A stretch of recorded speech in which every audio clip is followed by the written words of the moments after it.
Eu sou Renata Quadros e esse é o Recontando Casos, mais um vídeo aí do nosso especial de Halloween.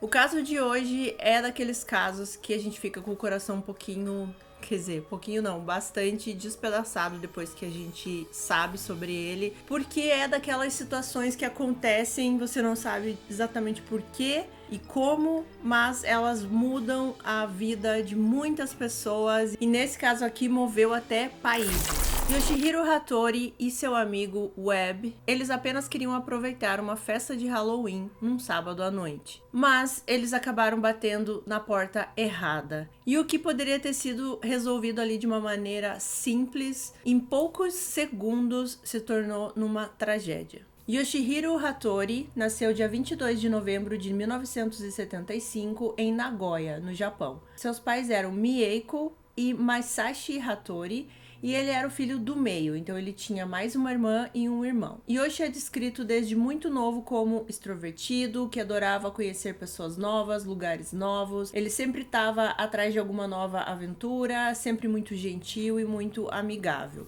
E o Yoshi, ele participava do time de rugby ali da escola dele, e ele gostava muito de pescar também com o pai. Assim, pelas descrições que eu percebi em todos os lugares que eu fui procurar sobre esse caso, a personalidade do Yoshi é alguma coisa assim que se destaca sempre quando eles estão falando, né, desse acontecimento. Que realmente ele era um menino, assim, que ele não tinha nenhuma barreira, digamos assim, em conhecer outras pessoas, em chegar e conversar. Ele era muito interessado nas outras pessoas, nas histórias das outras pessoas, em conhecer lugares novos. E como ele sempre estava nessa vibe assim de querer novas aventuras e tudo mais, ele pensava em conhecer outro país, né? Ficar morando em outro país. Ele era muito apaixonado pela cultura americana, né? Pela cultura dos Estados Unidos.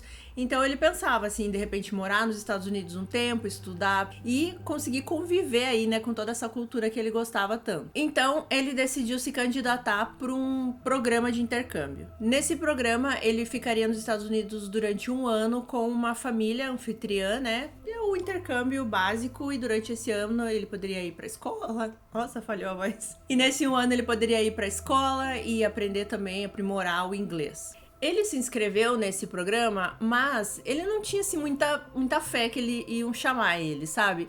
Ele foi meio que assim, vou me inscrever, né? Não tenho nada a perder, se eu for, legal, mas se eu não for, tudo bem.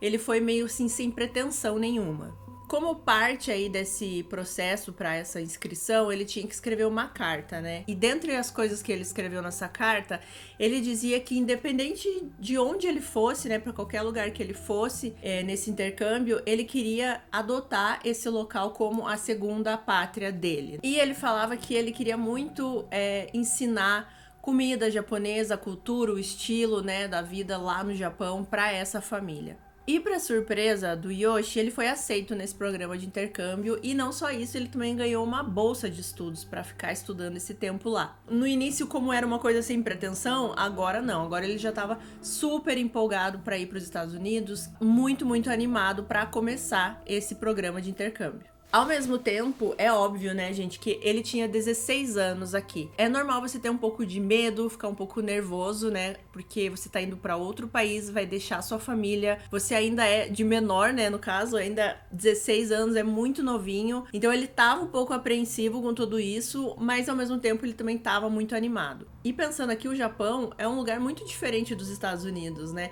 e o Yoshi, ele não tinha, assim, uma fluência em inglês, nem nada do tipo, ele tava indo na cara e na coragem.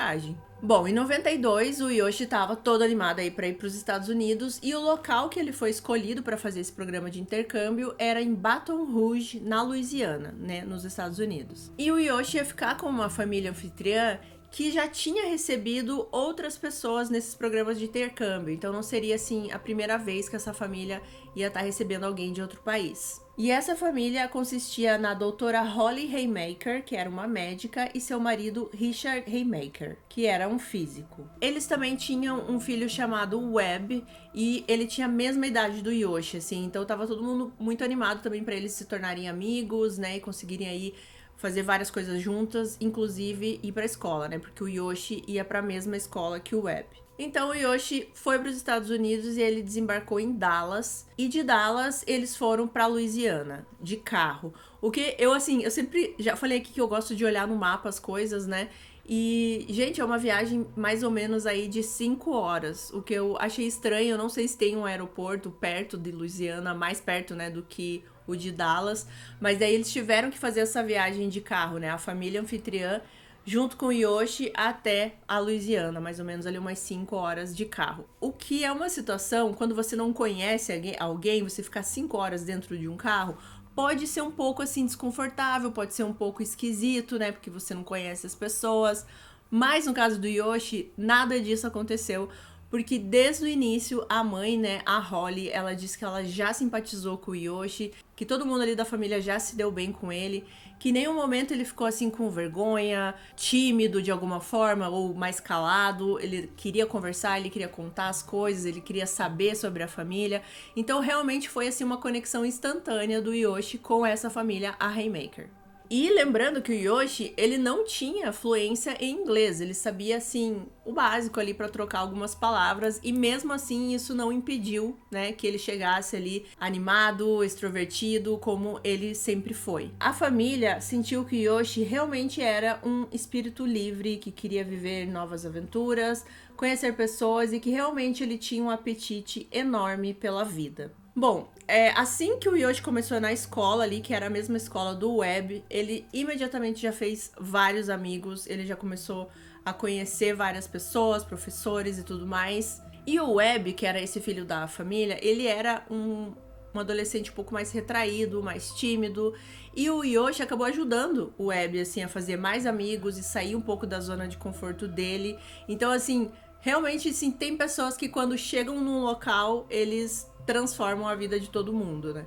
O Yoshi, ele era jogador de rugby no Japão, como eu mencionei, mas aqui nessa escola que ele estava nos Estados Unidos, ele resolveu fazer aulas de jazz. E pelo que eu vi em alguns vídeos, em alguns documentários que eu assisti, ele também fazia aulas de canto com jazz, assim, eu acho que era uma coisa meio junto, sabe? E isso demonstra muito, assim, como ele realmente não tinha medo de tentar o novo, de tentar o diferente, e ele tava muito, muito empolgado com essas aulas de dança, de jazz. Inclusive, a mãe anfitriã, né, a Holly, ela até chegou a dar uma bicicleta pra ele, e a bicicleta tinha algumas luzes, algumas coisas assim pra chamar atenção, para ele poder ir e voltar dessas aulas de dança. E como ele começou com essas aulas de dança, ele começou a conhecer bastante gente assim do mundo da arte, né, da música, e era um grupo totalmente diferente, por exemplo, do que o Webb, né, frequentava. E ele também começou a frequentar esse novo grupo, essas novas experiências. Então, como eu falei, realmente assim, a chegada do Yoshi ali na família transformou várias coisas ali para melhor. Em agosto, mais ou menos, de 92, foi logo depois que o Yoshi chegou, eles estavam dando uma festa ali na casa dos Haymakers, né? E a casa tinha piscina, então era uma festa ali meio pool party, né? Festa de piscina. Era eles dois e mais acho que uns 2 ou 3 amigos apenas ali nessa festa. E em algum momento o Webb resolve mergulhar na piscina.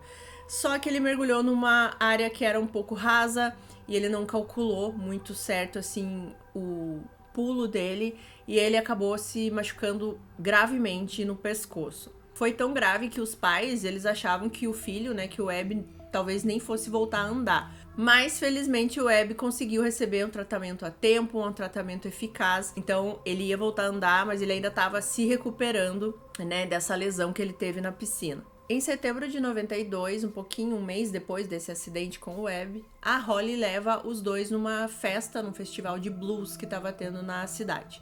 Nesse festival, o Yoshi conhece uma menina que inclusive estudava na mesma escola ali deles, e ele descobre que ela também era intercambista e ela também tinha vindo do Japão. Então eles já se conectaram e começaram a conversar. Essa menina, ela acaba convidando tanto o Yoshi quanto o Webb para uma festa na casa dela. Ia ser uma festa de Halloween, que a família dela, anfitriã, estaria dando ali, e essa família também ia convidar outros intercambistas ali, né, da região. Então o Yoshi ficou muito animado, não só pela ideia ali de encontrar outras pessoas que estavam fazendo o mesmo programa que ele, que também tinham vindo de outros países. Ele também estava muito animado pela primeira festa de Halloween nos Estados Unidos, né, que é algo muito tradicional, e como eu mencionei, ele amava essa cultura americana, então ele estava muito, muito animado. Então, dia 17 de outubro de 92 chega e era o dia da festa. O Yoshi, por causa das aulas de dança dele, ele estava assistindo muitos filmes do John Travolta e ele quis ir fantasiado do personagem Tony, né, do filme Os Embalos de Sábado à Noite. Ele pegou uma camisa meio cheia de babados, assim, ele alugou um smoke, né, um terno branco, e ele foi com uma calça preta. E o Webb, como ele ainda estava com aquele protetor cervical por causa do acidente dele, ele ainda estava usando, ele resolveu adaptar aquilo para a fantasia dele. Então ele colocou mais umas bandagens, mais uns curativos e foi meio que fantasiado assim de pessoa machucada, uma pessoa atropelada, digamos assim. E o Yoshi também, ele levou a câmera dele, porque ele gostava muito de tirar fotos espontâneas aonde ele fosse. Então, nenhum dos dois estava usando, assim, fantasias assustadoras, né? Eram fantasias até que engraçadas, né? Um era o John Travolta e outro uma pessoa totalmente machucada. E já que os meninos iam nessa festa essa noite, né? O Richard e a Holly, eles decidem sair, né? Pro encontro a dois e eles decidem ir para um cinema. E como eles iam pro cinema, né, eles não iriam levar os meninos pra festa. Então o Richard dá a chave do carro pro Webb ir dirigindo para essa festa. Ele anota no papel as instruções do caminho, né, o endereço da festa, e cada um parte aí pro seu destino nesse sábado à noite. E aqui eu preciso lembrar vocês que a gente tá em 92, né? Não existia essa facilidade que a gente tem hoje em dia de ter um GPS no celular, de ter o Waze, ou mesmo de ter um GPS já ali no navegador do carro, qualquer coisa do tipo, né? Onde você só coloca o endereço e ele te leva. Nessa época, as pessoas tinham que se guiar por guias de mapa, né? Por papel, realmente, assim, e instruções das pessoas. Inclusive, eu peguei essa época aí, quando eu saí à noite com uma amiga, que era a única que tinha o carro, ela andava no porta-luva com um guia de ruas da cidade. E eu não sei como que ela sempre se achava, porque a gente nunca se perdia. Eu não sei se você está vendo esse vídeo nesse momento, mas um beijo, Letícia, porque eu sempre achei que você tinha habilidades superiores de conseguir se achar naquele bando de rua, naquele bando de letrinha que tinha naqueles guias de mapa. Então o Webb, ele tava com as instruções, né, o endereço ali da festa num papel, e esse local da festa era numa área mais central, né, da cidade ali de Baton Rouge, e era um local onde o Webb não andava muito, nem o Yoshi, nem ninguém. Então eles não conheciam, assim, super a região, né? Mas eles chegam na rua correta ali do endereço. O endereço era East Brookside 10131. E chegando nessa rua, eles acabaram parando num número muito parecido. Eles pararam na casa 10311. E lembrando, a casa que eles tinham que parar era 10131. Então mudava o finalzinho. Eu vou colocar aqui no mapa para vocês verem que a distância era muito pequena, assim. Era questão, assim, de a pé, andar 2 minutos, mais ou menos uma distância aí de umas 6, 7 casas. Era realmente muito perto. Mas por que que o Webb parou nessa casa, né?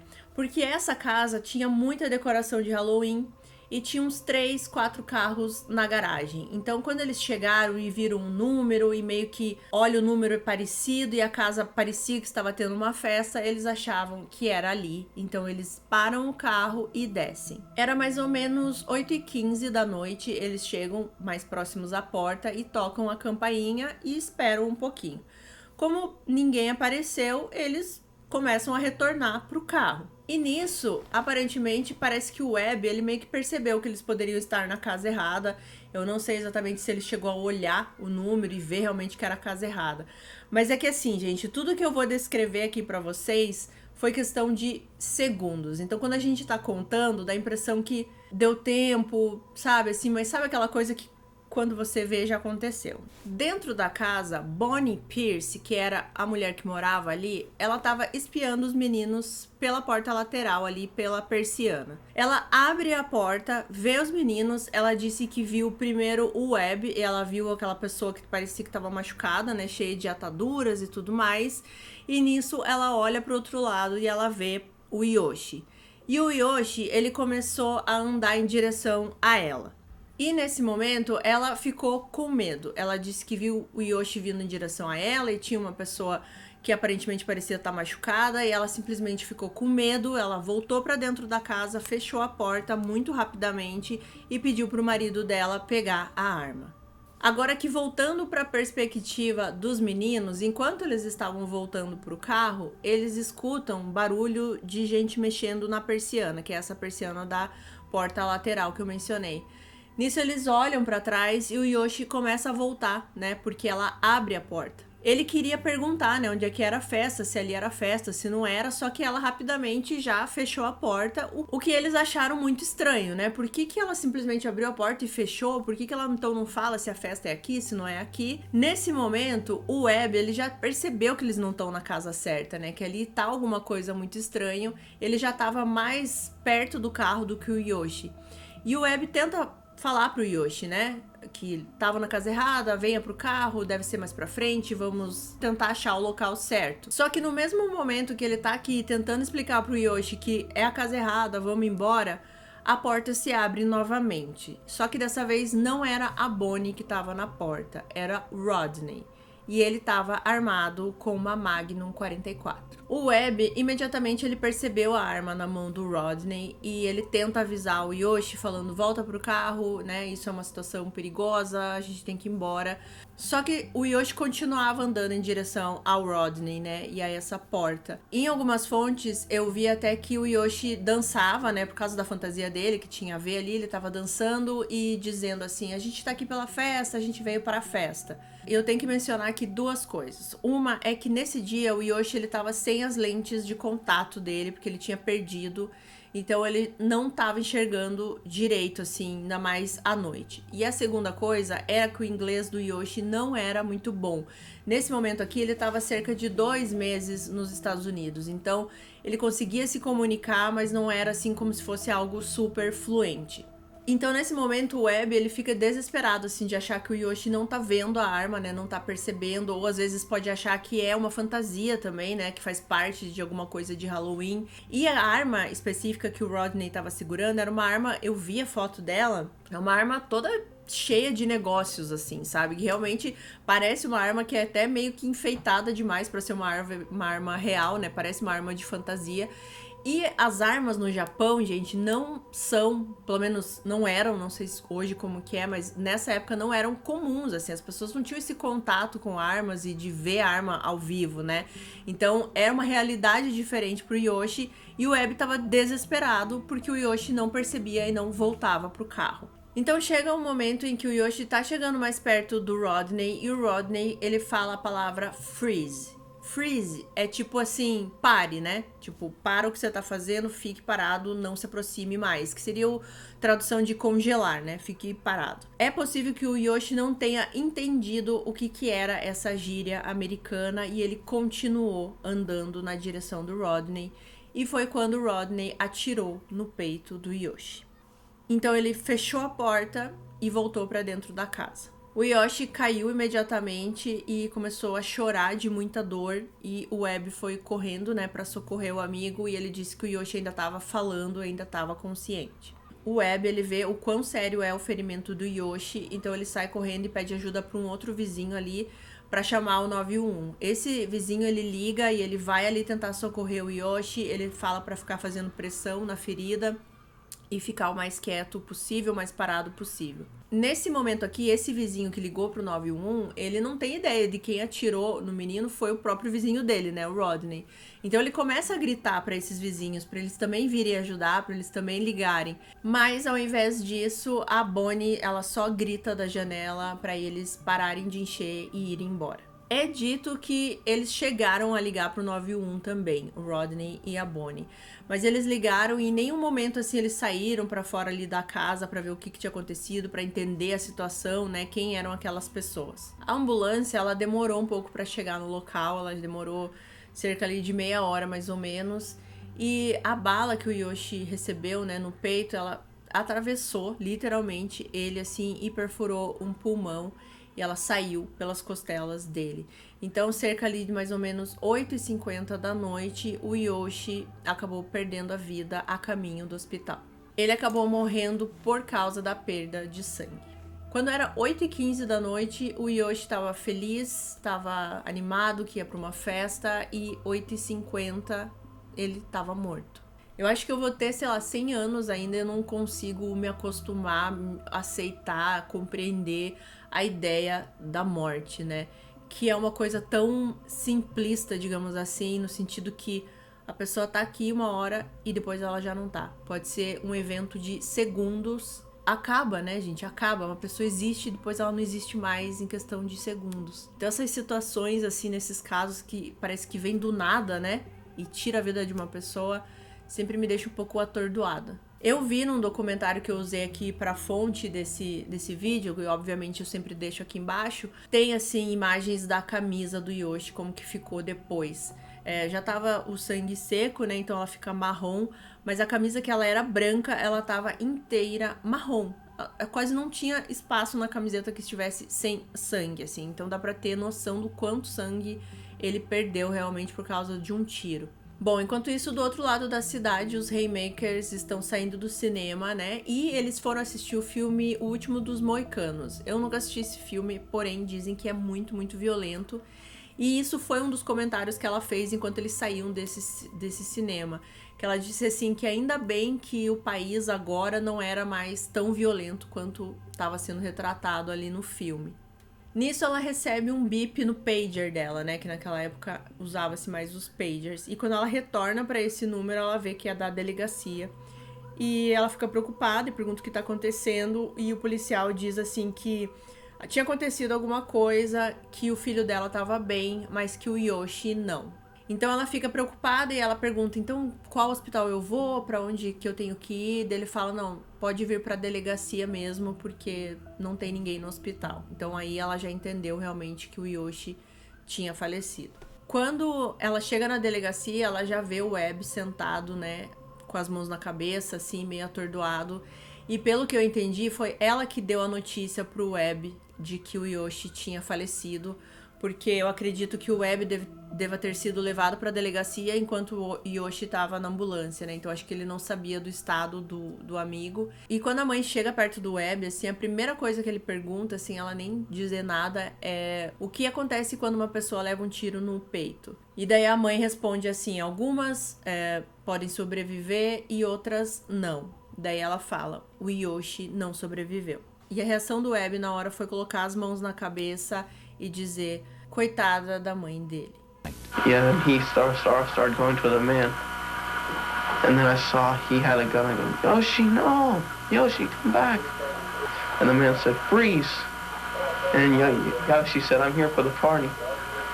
And then he came a little bit closer, and so the man shot him. A família do Yoshi, ela recebe essa notícia lá no Japão e é dito que a primeira coisa que a mãe fez foi voltar pro quarto onde o Yoshi morava, né? E ela disse que ficou chorando ali por horas e horas e horas, dentro do quarto ali, sem falar com ninguém. Eu nem consigo imaginar o quanto deve ser difícil receber essa notícia, ainda estando muito, muito longe do seu filho, né? Você já deveria estar com muita saudade do filho e ainda receber essa notícia de que você não vai mais ver o seu filho. Sério, é de doer o coração. Bom, alguns dias depois disso, a família Hattori, né, os pais do Yoshi, voam para os Estados Unidos para lidar ali com todas as questões do corpo, velório e tudo mais do Yoshi. E a Holly, né, a mãe do Webb, ela tava apavorada. Ela disse que ela não sabia o que pensar, ela não sabia como agir, porque ela ia encontrar os pais do menino que morreu aos cuidados dela, né? Ela tava se sentindo muito culpada, ela tava acreditando que realmente os pais iam chegar e colocar tudo a culpa neles e ia ter aquela reação mais agressiva, e não que ela condenasse isso, né? Ela só estava se preparando para esse momento realmente. Só que quando a família Hattori chegou para se encontrar com eles, foi completamente o contrário. É dito que a primeira coisa que a mãe, né, do Yoshi perguntou para Holly era se o Webb estava bem. E a mãe do Webb, ela não sabia o que fazer. Ela disse que ela ficou sem reação porque ela tava esperando aquela reação que seria natural, né? Uma reação assim que ela não iria condenar se tivesse. Mas ela não tava esperando por aquilo, assim, de eles se preocuparem com o filho dela, né? De como que ele estava naquele momento depois de ter passado por tudo aquilo, sabendo que eles tinham perdido o próprio filho, né? Então, ao mesmo tempo, é uma situação, assim, muito triste, mas é muito bonita, de certa forma, né? Eu comecei a me emocionar agora aqui. Porque seria super compreensível a reação que eles teriam, de repente, de querer culpar o mundo inteiro, né? Nessa hora ali que você recebe e tá assimilando essa notícia. mas ao mesmo tempo eles sabiam que o único culpado por aquilo tudo era quem puxou o gatilho, né, e era Rodney. Rodney Pierce tinha 30 anos e trabalhava em um supermercado local como açougueiro, e ele morava com a sua esposa Bonnie Pierce e 2 crianças, sendo uma delas de casamento anterior de Bonnie. O Rodney, ele cresceu morando numa fazenda e acostumado com a família tendo armas dentro de casa, tanto para caça quanto para proteção da propriedade. Logo depois que aconteceu, a polícia levou o Rodney para interrogatório na delegacia, só que eles já liberaram o Rodney, porque eles acreditavam que não tinha nada que ele pudesse ser acusado, ele estava simplesmente defendendo a propriedade dele. Era isso que eles entendiam, então ele foi liberado. Na verdade, eles falaram que o Rodney, ele tava no direito de atirar no invasor. Só que assim, gente, invasor, sei lá, tipo assim, eu não consigo, em todos os locais que eu analisei a descrição do fato, né, em nenhum momento o Yoshi dá sinais de que ele iria invadir a casa, né? Primeiro porque eles tocam a campainha. Segundo, porque ela viu eles indo embora de volta pro carro. Ou seja, se eles quisessem invadir, eles nem iam voltar pro carro e não iriam tocar a campainha também. Em nenhum momento, assim, eu consigo ver nessa descrição dos fatos o Yoshi como um invasor, né? Uma criança de 16 anos, vestido de John Travolta, que estava dançando no lado de fora da casa. Ele poderia achar que o Yoshi era um doido, que estava bêbado, qualquer coisa, mas acho que um invasor... é qualquer coisa menos um invasor, né? Mas tudo bem, isso é um julgamento que eu tô fazendo aqui, né? Depois de acontecer os fatos, então... enfim, vamos continuar, porque tem bastante coisa pra falar sobre isso. As 2 famílias, tanto a Hattori quanto os Haymakers, eles se juntam junto com o governador da Louisiana pra tentar processar o Rodney pelo que ele fez. Inclusive, até o consulado do Japão também participou disso. E funcionou porque o Rodney foi indiciado e teria um julgamento. Ele foi acusado de homicídio culposo e, se fosse condenado, ele poderia enfrentar até 40 anos de prisão. O Rodney, ele ofereceu a casa dele, a casa dos seus pais e mais 100 mil em títulos de propriedade e foi liberado para aguardar esse julgamento em liberdade. E nesse momento aqui a história do Yoshi começou a se espalhar, inclusive lá no Japão, assim, né? A mídia começou a ficar muito em cima desse caso. Principalmente os repórteres do Japão, assim, eles não conseguiam entender como que isso aconteceu, né? Como que simplesmente um menino bate a campainha de uma casa procurando por uma festa e é atingido com uma bala no peito, assim. Para os japoneses, isso era inconcebível, assim. Isso era algo que não acontece, né? Então muitos repórteres do Japão foram para os Estados Unidos e começaram a cobrir esse caso assim muito freneticamente. Só que por outro lado, nos Estados Unidos, muitas pessoas estavam do lado do Rodney. Inclusive vizinhos ali do Rodney que fizeram campanhas para arrecadar dinheiro para esse julgamento e dizendo assim que a família ali tinha sido devastada por causa desse acontecimento, então eles precisavam de apoio. Esse vizinho, ele disse exatamente essa frase: "Estamos solidários com a família japonesa também, mas estamos apenas tentando cuidar dos nossos." Esses vizinhos, eles falavam que todo esse evento, né, ia acarretar em coisas muito ruins também pro futuro, assim, dessa família. Ia ser algo que ia marcar essa família do Rodney, da Bonnie, dos filhos. Então eles precisavam, né, de ajuda, de dinheiro pra cobrir custos e tudo mais, então o Rodney, ele estava recebendo bastante ajuda ali da comunidade. O advogado do Rodney, ele disse que recebeu vários telefonemas também de apoio ao Rodney. Algumas queriam ajudar assim financeiramente também, mas outras pessoas ligavam só para expressar assim, o apoio e até a raiva que elas estavam sentindo do Rodney estar sendo processado pelo que ele fez. E houve até assim algumas conversas para iniciar uma petição, né, que fosse contra esse julgamento, mas isso nunca foi levado à frente. Então, o Rodney, ele tinha realmente muitos apoiadores, porque as pessoas acreditavam que ele não tinha feito nada de errado, que ele só estava protegendo ali a casa dele, a propriedade dele. Então, o julgamento começou, né, e eles têm que selecionar o júri, e eu vi num vídeo que os jurados tinham que responder algumas perguntas e depois que eles respondiam essas perguntas que eles eram selecionados ou não para fazer parte desse júri. Eu vou ler algumas perguntas aqui para vocês verem quais eram. Você já recebeu visitas não anunciadas em sua casa? Como você classificaria a segurança do seu bairro? O quão satisfeito você está com a proteção policial atual? Você ou alguém de sua casa já teve uma arma? Se sim, que tipo de arma e para que finalidade? E por último, você ou alguém da sua família apoia qualquer organização preocupada com as leis de controle de armas? Ou seja, para mim, perguntas um pouco tendenciosas, né? Mas enfim, o júri foi escolhido. Os advogados do Rodney, eles começaram a falar para os jurados assim, para eles esquecerem a dor pelo menino morto.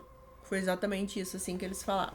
Que era para eles esquecerem isso, para eles conseguirem dar um julgamento justo pro Rodney, e que luto era uma coisa e culpa era outra coisa. Então assim, ele queria dizer que às vezes as pessoas estavam em luto e estavam ali pensando no menino porque ele tinha morrido, mas isso não necessariamente dizia que o Rodney era culpado, que era para eles separarem essas duas coisas. E o advogado, obviamente, ele tentou de todas as maneiras, né, colocar os eventos ali como legítima defesa, e ele até invocou a defesa da doutrina do castelo, que é a Castle Doctrine, que é quando os americanos tinham o direito de aplicar meios letais para proteger suas casas. O advogado, ele dizia que o Rodney, ele não era um assassino, que ele só era um cidadão tentando proteger a sua casa. E inclusive ele começou a dizer que ele só agiu daquela forma porque a Bonnie, né, a mulher dele, estava muito apavorada no momento. Então ele sentiu essa urgência em tentar proteger o que quer que fosse que estava amedrontando a mulher dele. Os advogados trouxeram, obviamente, a Bonnie também para testemunhar ali, né, para dizer o ocorrido.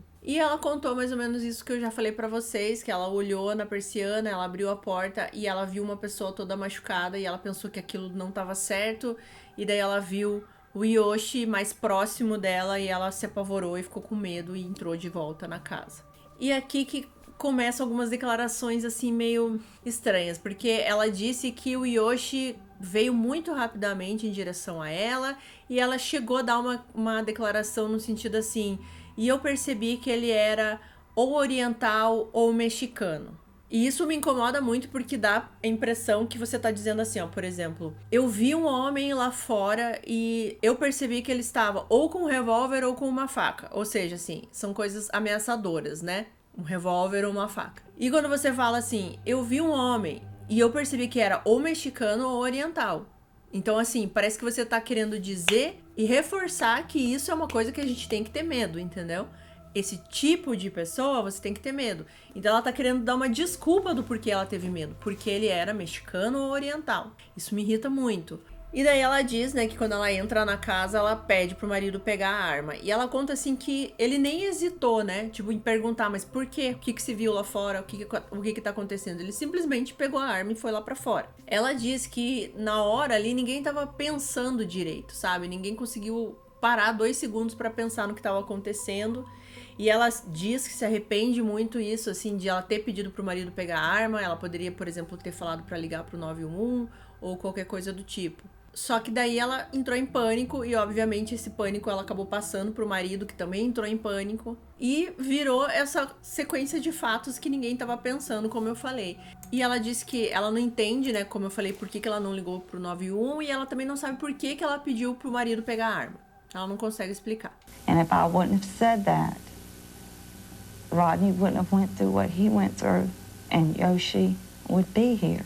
Agora, na perspectiva do Rodney, né, porque ele também falou no julgamento, ele disse que eles estavam preparando o jantar e, de repente, a mulher dele foi para a porta lateral e, do nada, ela bateu a porta. E ele disse que até ficou um pouco irritado, porque ele odeia que batam portas, né, muito alto e tal. Então, ele conta que ficou um pouco confuso e, quando ele olhou para Bonnie, ela já falou, pega a sua arma. E ele disse que ele nunca viu a esposa com tanto pânico assim antes, então ele pega a arma e vai para fora de casa. E ele conta que a pessoa estava vindo muito rápido em direção a ele, que essa pessoa saiu de trás de um dos carros que estavam ali, começou a vir muito rápido em direção a ele e ele pediu para essa pessoa parar e essa pessoa não parou e ele atirou.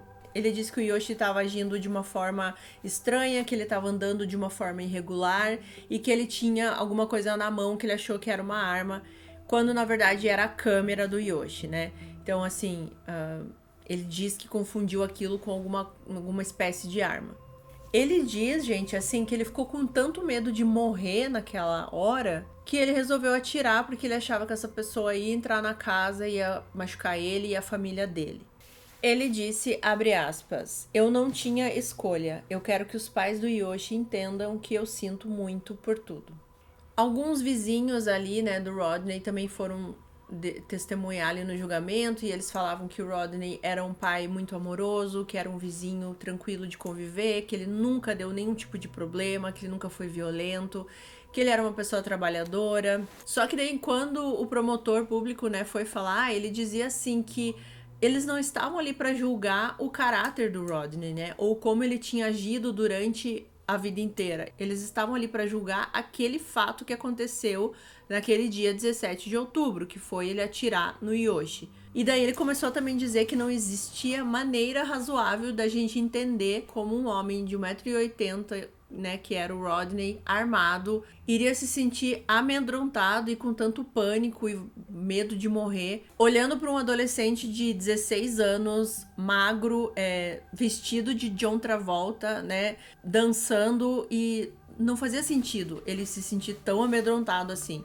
E as outras coisas, como eu já até mencionei aqui, né, que foi que eles tocaram a campainha educadamente, né, e estavam até voltando pro carro quando eles resolveram sair para fora da casa. Então, assim, que nada daquilo parecia uma invasão, nada daquilo parecia uma pessoa que queria entrar à força na casa.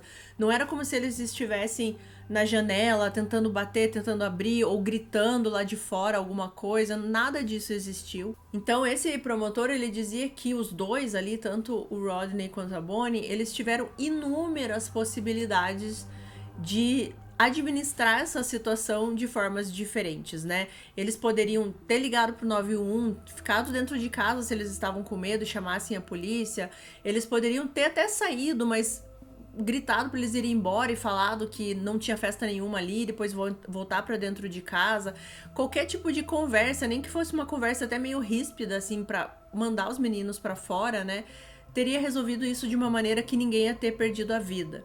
Mesmo com a Bonnie, por exemplo, pedindo pegue a arma ou qualquer coisa do tipo, o Rodney poderia ter questionado por que ela queria isso, o que ela tinha visto lá fora. 10 segundos de conversa que eles tivessem ali dentro da casa, talvez não tivesse acarretado em tudo isso. Durante o julgamento, o promotor perguntou ao Rodney, você viu alguém tentando arrombar a porta da frente? E Rodney disse, não, senhor. Você ouviu alguém tentando arrombar ao lado pela porta lateral? Não, senhor. Eu sei que você está arrependido por matá-lo. Você está arrependido, não está? Sim, senhor. Mas você matou, não matou? E Rodney disse, sim, senhor. O julgamento durou 7 dias e quando chegou na hora da deliberação, o júri deliberou rapidamente por 3 horas. E quando o veredito foi anunciado, Rodney Pierce não é culpado e foi absolvido de todas as acusações. E Rodney era um homem livre. É dito que quando eles falaram o veredito, muita gente aplaudiu na hora, muita gente estava a favor do Rodney, né? E foi isso, ele não foi condenado e ele saiu livre. Quando terminou o julgamento, o Rodney, ele tava muito nervoso, ele chorava muito, ele tremia muito, assim, ele dizia sinto muito, enfim, várias coisas. E é dito que eles, depois disso tudo, toda a família ali acabou se mudando, né, de local, eles não continuaram morando no mesmo lugar ali, até por toda essa mídia que tinha ali em cima desse caso. E assim, as pessoas que comentavam esse júri, né, falavam a mesma coisa que eu já mencionei aqui, que ele tinha pleno direito de ter atirado no menino porque ele era um invasor, né, ele só estava defendendo a casa dele. O pai do Yoshi, ele participou dos 7 dias de julgamento, né? O que deve ter sido muito difícil, porque nesse julgamento eles pintaram o Yoshi como sendo um adolescente que tinha um comportamento incomum, que ele era um adolescente meio estranho, de que era um jovem inconsequente, que não respeitava as pessoas, que ele não tinha muitos limites, sabe? Eles começaram a tentar fazer a imagem do Yoshi, assim, ser uma imagem negativa. Então deve ser muito difícil para um pai, né, pro familiar, ficar escutando isso de uma pessoa que já nem tá mais aqui para se defender. E também eu vi num vídeo que quando eles falaram o veredito, a família Hattori e a família Haymaker, eles não estavam ali na corte ali, né, no tribunal. Que nesse momento eles tinham saído para tomar alguma coisa e eles ficaram sabendo ali pela mídia, né. Nesse momento, o Richard Haymaker, ele ficou em estado de choque, assim, ele não conseguia acreditar que o Rodney estava saindo livre, né, de toda essa situação. E o pai, né, do Yoshi, quando ele soube, ele disse que sentia que o filho dele tinha morrido em vão. Bom, e agora a gente tem aqui os acontecimentos pós-julgamento, que são bastante e bem importantes.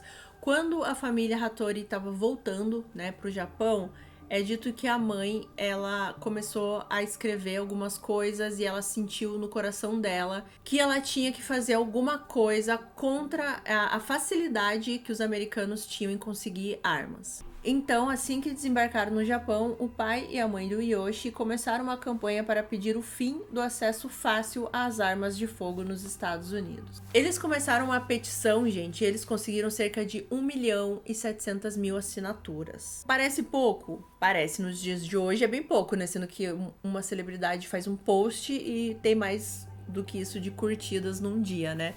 Mas em 92 não existia, né, isso, não existia a facilidade das redes sociais, internet, que é só você colocar o teu e-mail, você assinou uma petição. Não, eles tinham que realmente ir atrás das pessoas através de cartas e papel, né, muito papel, era realmente assinaturas no papel. Eu vou colocar aqui uma foto para vocês verem a quantidade de caixas que tinham dessas assinaturas que eles conseguiram fisicamente, né, falando aqui para essa petição. We began the petition drive for handgun control in the United States. Today, to Washington, D.C., we bring 1.7 million signatures collected in Japan. We started the petition because we love America just as Yoshi did. Os Haymakers, nos Estados Unidos, eles tentaram fazer a mesma coisa, conseguir as assinaturas, e eles conseguiram cerca de 150.000 assinaturas. Da mesma forma, tudo escrito, o papel, eles enviavam cartas, eles saíam nas ruas. E o que eles queriam era levar essas assinaturas para o presidente, que na época era o Bill Clinton, né? Eles queriam mostrar, né, toda essa ideia que eles tinham aí de dificultar um pouco o acesso às armas e mostrar quantas pessoas também estavam apoiando essa ideia. Em julho de 93, o presidente Bill Clinton ligou para a família Hattori para oferecer suas condolências pelo filho, e alguns meses depois, em novembro, a família Hattori e a família Haymaker viajaram para Washington e conheceram o presidente pessoalmente na Casa Branca, e Clinton conversou com as duas famílias no Salão Oval. E eles falaram que eles foram muito bem recebidos pelo Clinton, assim, que ele se mostrou muito interessado mesmo em reavaliar aí todas essas leis de armas nos Estados Unidos. E essa reunião deu muitos frutos, assim, porque apenas algumas semanas depois que eles se encontraram, o presidente sancionou a lei Brady de prevenção de violência por armas de fogo. Na verdade, isso é uma tradução meio que literal. O nome da lei é Brady Handgun Violence Prevention Act, que exigia verificações de antecedentes criminais de compradores de armas e um período de espera aí de 5 dias em todas as compras. Essa lei, na verdade, gente, ela não foi criada aqui nesse momento. Ela foi uma lei que ela já tinha sido criada em 91, mas ela nunca tinha sido votada. E por que que o nome dessa lei é Brady, né? Porque ela começa como Brady Handgun Violence Prevention Act. Só para contextualizar, porque é sempre bom a gente conhecer e entender mais coisas, né? Esse Brady, ele foi um cara que ele levou um tiro no dia que tentaram atirar no presidente Ronald Reagan. E o cara que atirou, ele comprou essa arma, assim, se eu não me engano, no dia ou um dia antes, e ele tinha antecedentes criminais e várias outras coisas que seriam, assim, umas bandeiras vermelhas, né? Então eles criaram essa lei porque, se, por exemplo, existisse essa conferência de antecedentes criminais, por exemplo, esse cara já não compraria essa arma e já não teria todo esse atentado que teve aí contra o presidente Ronald Reagan, e esse cara não teria sido atingido. Então era uma lei que tava lá, né, parada, e por causa de toda essa movimentação aí das duas famílias, o presidente Clinton resolveu sancionar. Mas a luta ali das famílias não acabava aqui, porque eles decidiram entrar com uma ação civil contra o Rodney. Eles achavam que o Rodney não poderia sair impune disso tudo. E eles queriam também processar a companhia de seguros da casa ali do Rodney. Eu vou ser bem sincera aqui com vocês, eu não entendo exatamente qual que é a ligação da seguradora ali da casa com o crime, enfim. Mas ela foi também processada junto com o Rodney. E foi aqui que eles começaram a enfatizar que a cor da pele do Yoshi desempenhou aí um papel fundamental, né, para os fatos que aconteceram naquela noite. E eles começaram aqui a relembrar que ele depoimento da Bonnie, né, falando que eu vi um homem e ele parecia mexicano e oriental, então eles começaram a achar que toda essa violência foi em decorrência aí de uma questão racial. A mãe, né, a Holly, ela até fala assim que quando a Bonnie viu o Webb machucado e tudo mais, ela não teve nenhuma reação. Que na verdade, quando ela teve medo foi quando ela olhou pro Yoshi, que era um oriental. Então, que isso dizia muito, assim, do porquê que ela só, né, sentiu medo do Yoshi e também porquê que o Rodney só atirou no Yoshi, sendo que o Webb também tava lá. Então, assim, parecia que o medo deles era só do Yoshi e não do Webb. I have often wished that we'd had a French boy or a Norwegian boy, because I'm not so sure that boy would have been shot. She said, I knew he was darker than me. The moment Bonnie saw Webb, she thought nothing was unusual.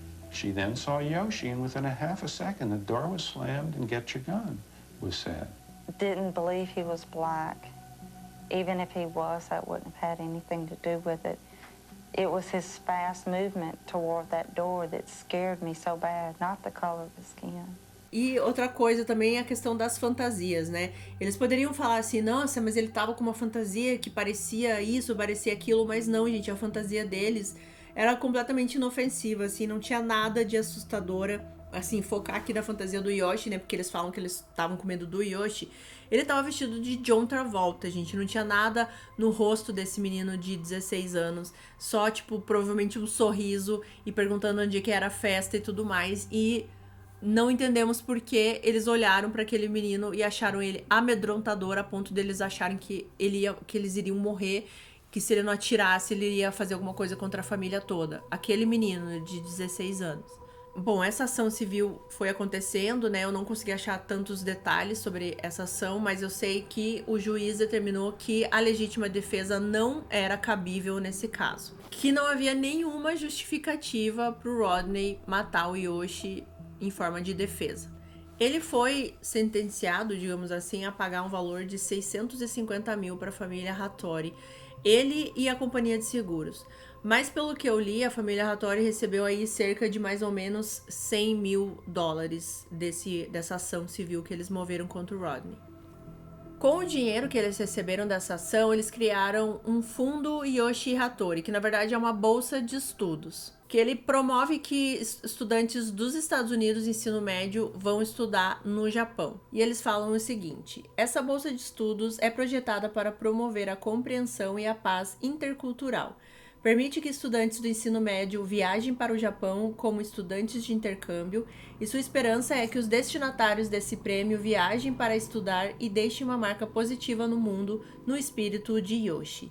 E também para incentivar a amizade com pessoas dos Estados Unidos. Eles também pegaram esse dinheiro e usaram em instituições, né, entidades que lutam contra a violência armada nos Estados Unidos. Esse fundo, né, essa bolsa de estudos, já beneficiou 31 estudantes desde 1994. E eu achei uma matéria agora, recente, de outubro de 2022, onde a mãe, né, ela fala o seguinte, abre aspas, graças a muitas pessoas em Louisiana, o sonho do meu filho de tornar a América seu segundo país se tornou realidade. Nos anos que se seguiram, os pais, né, do Yoshi, eles deram muitas palestras, muitas entrevistas na TV, assim, eles realmente viraram pessoas muito engajadas contra, né, a violência armada, contra o fácil acesso às armas. Teve um vídeo que eu assisti, que eu vou linkar aqui embaixo, de uma youtuber, e daí ela cita que nas pesquisas dela, ela encontrou um blog de uma menina que fez parte desse projeto. Ela foi como intercambista pro Japão e ela conheceu a família do Yoshi. Então eu fui daí nesse blog para ler, né, o que é. E é curioso porque o nome dela é Paris e ela coloca na descrição dela que ela é especialista em viagens pro Japão e pro Brasil. Isso eu não vi no vídeo da menina, né? Isso eu vi lendo o blog da Paris. Ela já não atualiza mais esse blog, mas realmente ela passou um tempo na casa do Yoshi, né? Da família. E ela disse assim que quando ela foi, ela conhecia toda a história do Yoshi, ela conhecia tudo que tinha acontecido. E quando ela chegou lá, ela disse que ela teve um certo baque, assim, porque por mais que ela conhecesse a história, quando ela chegou lá, ela viu que realmente era real, né? E que ela só estava ali, né, naquela casa, fazendo aquele intercâmbio por causa daquele acontecimento e por causa do Yoshi. E agora ela tava lá na casa dele, vendo as coisas dele, o quarto, ela mostra algumas fotos assim, tem tipo um altar, né? Não é um altar, é uma coisa bem específica da cultura japonesa, né? Não quero falar besteira aqui. Uma porta, meio com uma janela assim, meio dourada, bem bonita, que é aonde estão as cinzas do Yoshi, né? Então ela disse que quando ela chegou lá, ela começou a entender que aquilo era real, e daí a mãe, né, começou a contar tudo e mostrar coisas da casa, e ela disse que teve uma hora que ela simplesmente começou a chorar, porque ela teve essa realização de que tudo que tinha acontecido, que ela sabia, foi realmente real, né? Os Haymakers, né, eles falam que eles sempre vão considerar o Yoshi como filho deles e a família Hattori como uma extensão da família deles. E as notícias tristes não acabam por aqui, porque eu pesquisando, eu vi que o Webb, né, agora em 2022, se eu não me engano, em março, ele morreu. Na verdade, ele tirou a própria vida, assim. Eu nem queria ter descoberto isso, porque eu já tava tão, assim, meio triste com esse caso, e daí eu queria saber mais sobre a família, como estavam hoje em dia. Eu acabei achando fotos, né, do Webb com o pai, assim, já adultos, já nos tempos atuais, né, quando eu me deparei com o obituário do Webb, e foi recentemente, né, foi agora em março. Não sei o que aconteceu exatamente, mas ele sim tirou a própria vida. Daí eu comecei a pesquisar várias outras coisas, né, gente? Eu consegui achar até um vídeo em homenagem ao Webb. E pelo que eu vi, ele foi uma pessoa muito bem sucedida, assim. Nem tô falando tanto de dinheiro, mas apesar que eu acho que também era. Eu vi que ele fez vários mestrados, faculdades, ele trabalhava meio que na área da saúde também, ele era terapeuta, ele sempre estava envolvido com pessoas que passaram por traumas, com também reabilitação de pessoas que usavam substâncias químicas e tudo mais. Então ele sempre foi uma pessoa que ajudou muitas pessoas. Ele era um profissional de sucesso na área dele, ele era muito prestigiado. E nesse vídeo que eu vi, assim, de homenagens, tinha muitas e muitas fotos com muitas pessoas. Pelo que eu vi, ele continuava também tendo aulas de música, ele tocava saxofone, que eu acho que deve ter sido uma coisa que começou lá ali naquela época que eu mencionei pra vocês, que ele estava envolvido com as pessoas da arte. Ele viajava muito, ele conhecia vários lugares, e ele estava casado, ele já tinha uma filhinha, e outra filhinha já estava a caminho, né? A esposa dele estava grávida. Então, assim, a gente nunca vai entender o porquê que ele fez isso, o que se passava na cabeça dele, porque analisando a vida dele, foi uma vida muito bem sucedida, de muito sucesso, de muita alegria, mas a gente nunca sabe o que a pessoa carrega dentro de si.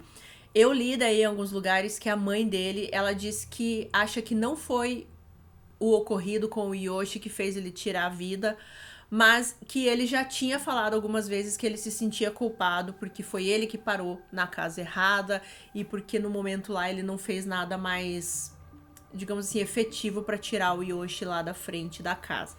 Então a gente nunca vai saber, mas é muito triste a gente pensar que de repente tenha sido esse o motivo, né? Uma coisa que ele carregou durante muitos e muitos anos, ele já tava com 43 anos, se eu não me engano.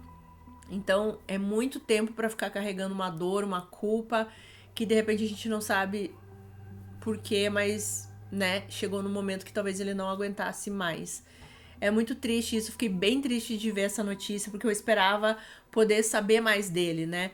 Quando os pais do Yoshi souberam da morte do Webb, né, a mãe, ela disse o seguinte: é muito difícil e triste só porque eu queria que ele fosse feliz. Bom, agora falando sobre a luta aí contra a facilidade de encontrar armas nos Estados Unidos, né?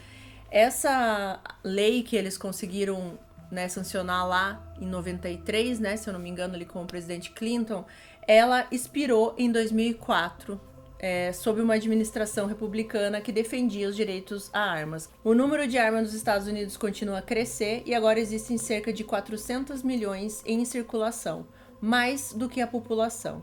Depois aí que essa lei foi tirada e tudo mais, né, o pai do Yoshi, ele diz assim que parece que eles estão dando um passo para trás, né, que tudo que eles conquistaram agora eles estavam voltando.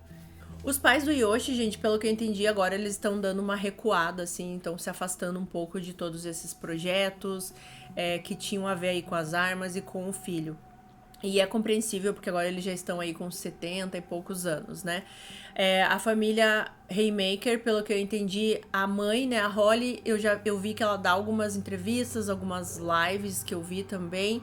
O pai, ele disse que já se afastou há algum tempo, porque ele disse que ele não conseguia lidar com toda essa questão, né? Toda essa injustiça no olhar dele que foi feito com o Yoshi. Eles lutaram muito para que fosse um pouco mais difícil das pessoas terem arma, das pessoas se conscientizarem também, né? Mas em momento nenhum, assim, eles jogaram qualquer tipo de sentimento ruim no povo americano nos Estados Unidos, assim. Eles só queriam deixar as leis mais rígidas, né? Para que nenhuma tragédia como aconteceu com o Yoshi acontecesse com outra pessoa.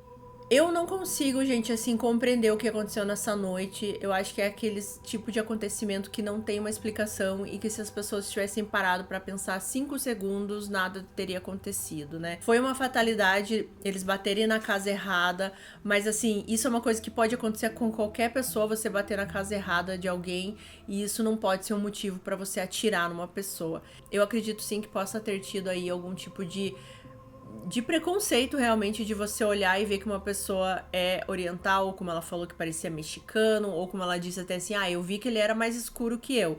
Como se assim, então é mais escuro que você, tá autorizado, pode atirar, né? Então isso me irrita um pouco saber que pode ter sido um motivo. E enfim, a gente não sabe qual era a dinâmica dentro daquela casa, eu tentei pesquisar mais, mas em todos os lugares diz que a família era boa, que a família era, né, tudo ok, que não tinha nenhuma bandeira vermelha. Eu não sei se ele tava com raiva de alguma coisa, sabe? E na hora ali foi pego de surpresa, já tava irritado. E foi uma coisa assim do tipo, extravasou a raiva. Ou algo de controle, algo de poder, do tipo, estou na minha casa, não se aproxime. Eu não sei, gente, assim, não entra na minha cabeça.